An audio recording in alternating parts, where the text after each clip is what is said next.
Greetings, shield companies. This is me, on my brief respite from the throne room. I am currently in the process of calculating the integrity of the blood pumps, and I thought it would be as good a time as any, excepting all other times ever, to record a list of my top favorite Primarchs. Yeah, that's good. From worst to greatest. Now, please, I know you and the emissaries might try and quote-unquote fact-check me into one of the dark cells, but please, you keep your judgment as you do your figure concealed. This is not but my opinion, churl. I do not tout it as our Emperor's objective truth. As correct as it in fact is. So, here we go! Number 20, skip. Number 19, skip. Number 18, Conrad Curse, or the Night Haunter. Unwashed, toxic, ghoulish, scrawny for a Primarch, and no! Ew! Absolute ew! Scrawny and Primarch are words that should be kept as far and away as a novel series worth of text from each other at all times, much less be used within the very same sentence. And yet Conrad curses this reality by making this description apt. Hate. As far as I have heard, he was also killed by a normal, which... that's like a normal dying to worms. It could certainly occur, but it is so earth-shatteringly embarrassing, it can simply not be spoken of. That being said, I am glad he is dead, for he was a spiteful bastard who would probably have my eyes turned to soup if ever he heard this. Number 17. So, I am someone who puts high stock in hygiene. It is technically one of my greatest charges as caretaker. I am the one who has to make sure that our Emperor, stasis-bound as he is kept sterile, without corruption, within and without. So with this in mind, the very idea of Mortarion causes me great discomfort. If our Emperor was ever to have Mortarion return to Terra, which I pray does not happen, I will fight to have him pressure washed with Titan-grade cleaning agents and burning promethium before even being allowed in the system. Every night, I hug my sponge collection in sheer dread at the thought that this return could become a reality. Number 16, Perturabo. Yes, I am aware. Casting Perturabo in the ditch and shitting on him is exactly what everyone, including his entire family, has done since the beginning of time. He is not exactly a popular pick. In fact, if every other Primarch are the picks of the litter, he'd probably be the litter. As in, litter as in trash, he's garbage. And that is exactly the reason behind me putting him this low on the list. And yes, indeed, everyone treats him like garbage, but he also acts like garbage, so justified? There is some kind of a causality dilemma here, though. Like, is he treated like garbage because he is garbage? Or is he garbage because he is treated like garbage? Is he the chicken or the egg? Some sort of really bitter, like childishly bitter chicken egg hybrid thing. I don't know, but garbage is garbage, and I'd prefer it thrown in the compactor. Number 15, Alfarius Omegon. I know some enjoy the mysterious type, but honestly, bit too much these ones. Whatever. I'm not much for charging into the fray without thought. I wish to assess my targets before engaging as much as any of the 10,000. Know where I have them, my targets. With this context in mind, Alfarius and or Omegon, even speaking to them is like... I was going to say laying oneself bare. That is mildly funny. Basically, it'd be too vague as to whether or not he'd enjoy your presence, or if he's just evaluating your skin in case he needs it. Not a fan. Number 14, Corvus Corax. Right, so yeah, I am aware placing a loyalist Primarch this high or low on the list it's quite controversial, and you may call me traitorous for reasons intentionally designed to be impossible to argue against, but look! Fuck you! I do not condone the actions or personages of any traitor Primarch that comes after this one. I am just judging these Primarchs by my tastes. Okay, so yeah, Corvus Corax. I'm sorry, it's like Conrad Curse, but better, which sucks because Conrad Curse is the worst, and it is quite hard to build oneself a ladder out of the abyssal shadow cast by the Spite Haunter. Corax is alive, however, and heading towards Terra right now. To him I say, there is still time to build that ladder.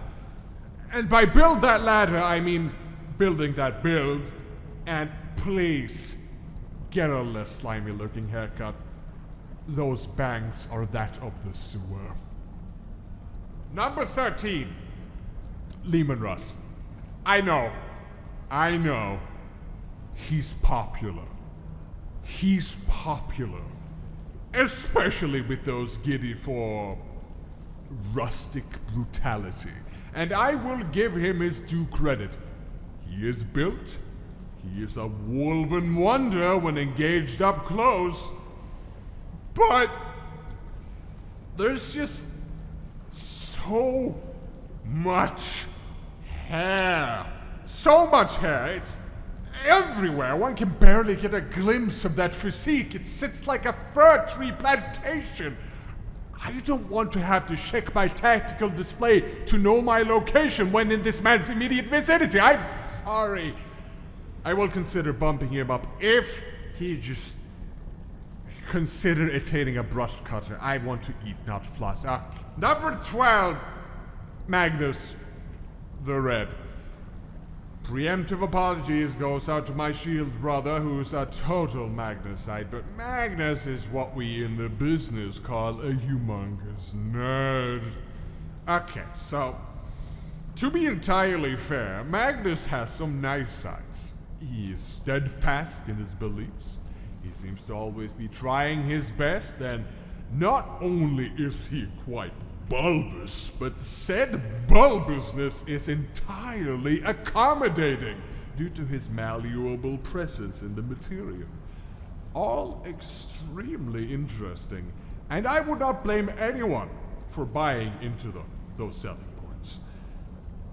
I'm just not too into self-pity and like books.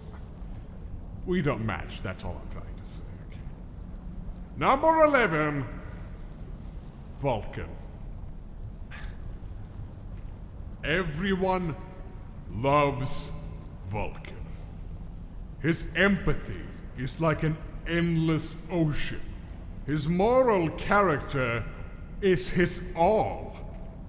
But listen, I am a custodian. I am a tool. And I don't know about you, but I am perfectly aware of and accepting of that. With this, I do not believe I have the obligation, nor perhaps even the ability, to have the same level of empathy for the common folk of the Imperium as the likes of Vulcan. I do not care for the normals, the citizenry of the Imperium. It is not my job to care. And so it is, I do not care for Vulcan, for we have nothing in common. Also, his armor is green, and that's like my least favorite color. Number 10. Horus. Okay. So you might be surprised that the great betrayer, the one responsible for the Emperor's entombment, the one who razed our Imperium to the ground and lit a slowly spreading fire in its place, got so high on the list. And yes, that is quite inappropriate. But have you seen how fucking massive he is? Okay, that's it.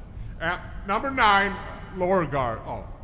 Okay, so you might be surprised that the first heretic, the apostle of primordial evil, the vile snake that helped plant the seeds of the Imperium's downfall, made it so high on the list.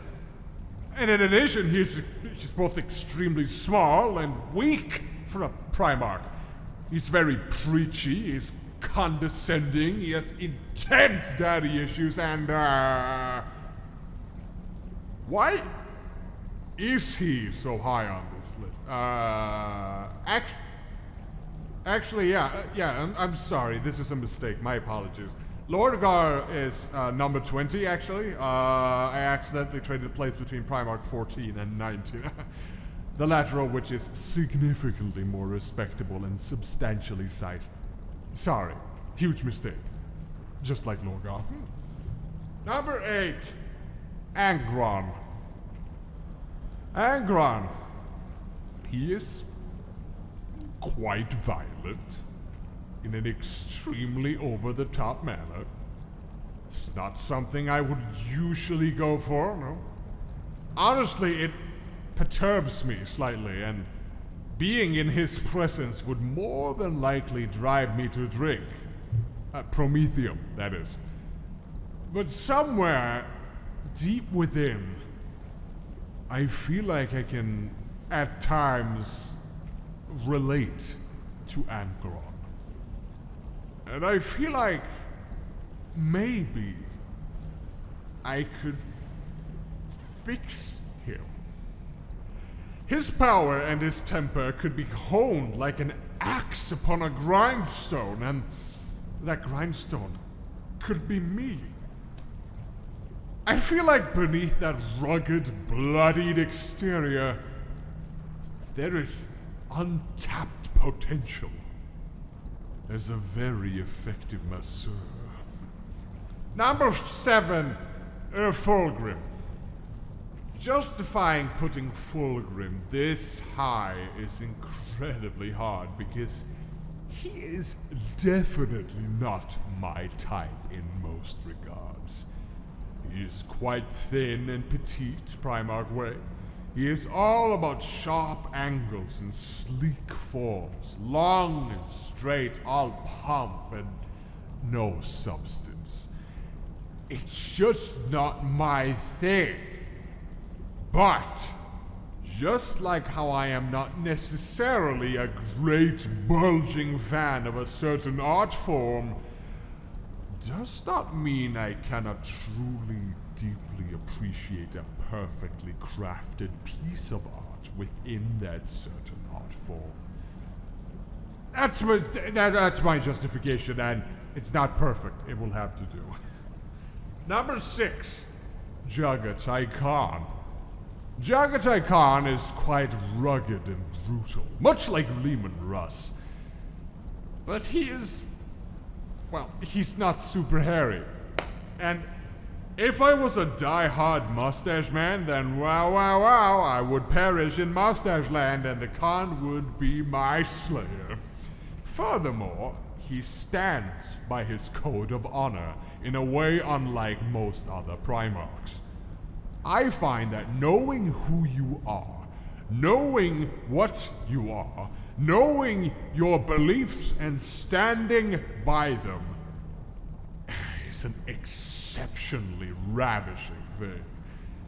And that is why I stand by this opinion. Number 5. Sanguinius. What? I hear you stab these words into my eardrums. Fucker, how dare you not put the great angel at the top of your list? I will have you converted into nutrient paste, bastard! Okay, please! Hear me out. I could not in good confidence put Sanguinius any higher on this list because, put simply, he is out of my league. He is out of everyone's league. I mean, sure, he's a Primarch, and the Primarchs are mostly out of our leagues, but Sanguinius it's different. He is the succulent, forbidden fruit hanging in the garden of gilded perfection that the Emperor himself has prohibited you from ever as much as glimpsing at. That is honestly too much for me. Sanguinius might be iridescent in his splendor, but the constant threat of being unmade with even a thought of doing absolutely nothing at all to him, not a thing. Yeah, I'm sorry, I can't deal with that. Moving on. Number 4, Ferrus Manus. Manus is strong, steadfast. Sure, he might not be the most corporeally inviting of the Primarchs, but the rigidness of his ideals to improve humanity makes him, in my mind, so disgustingly handsome. Yeah, handsome. Hands, because iron hands. Speaking of his actual, literal iron hands, love that for him. That gives him an edge above all other Primarchs as far as I'm concerned, if stripped to bare essentials. 18 Primarchs in the showers on Terra. Ferrus Manus is choking the shit out of them. All good? Okay, number 3. Lion L. Johnson. The Lion, as a concept and as an aesthetic, resonate with me far, far more than the Lion does as a person. But these things, the aesthetic, the concept, they resonate with me so incredibly hard, they make my gullet vibrate. Gallant, valorous, like someone out of an ancient tale. His being, or the idea of this being, exudes chivalry, and it makes me wish to rip apart the chainmail I desperately wish I was clad in. Had Caliban yet existed, I wish I could have gone there. On a journey alongside the Lion, 2 steeds and a Normalite bard in tow, whom we could torment for his inadequacies. Number 2, Rogel Dawn. So this is a slight bit awkward. I've had the pleasure of hanging out with Dorn for a good while now. He's been present in the palace, ever guarding his father's remains, much like the rest of us. And yes, he is quite forthright. To the point where he could just as well stab you to death on a whim if he honestly thought you were a flaw in the structural integrity of the palace. But that is also what I adore about him. He knows when he is right, he knows when he is wrong, and he will stand by the truth no matter where it may lead. He is a fortress that cannot be beset. and I would love to find a life within that fortress. Okay, number one. Rynningsgatan. Okay, first of all, fuck you! I know how the sayings go. I know the jokes. I know the everlasting bandwagon that is ridiculing Rynningsgatan and his children. I know it all. I've heard it all. It is a common thing within our ranks. But I am better than that. I am immune to your lampooning. I see Gilliman for what he truly is. A man with a godlike jawline and a beautiful boy who wishes to do his best by our Imperium. He is honorable, he is just, he is noble, and he is self-aware, which is exactly what you wish to imply he is not. I know better. I know he is what the Imperium needs. And when he returns, and he will, I am going to be a proponent of His Majesty, as he once more becomes the Lord Commander of the Imperium, and aids our Emperor in turning this morass of incompetence back into a tidier morass that is not on fire. And that is it for my favorite Primarchs. If you have your own personal favorites list, then please do not mention it in the vicinity of our Emperor, lest you wish to be pounded into the ground in the worst possible manner. Okay, that's it. Bye!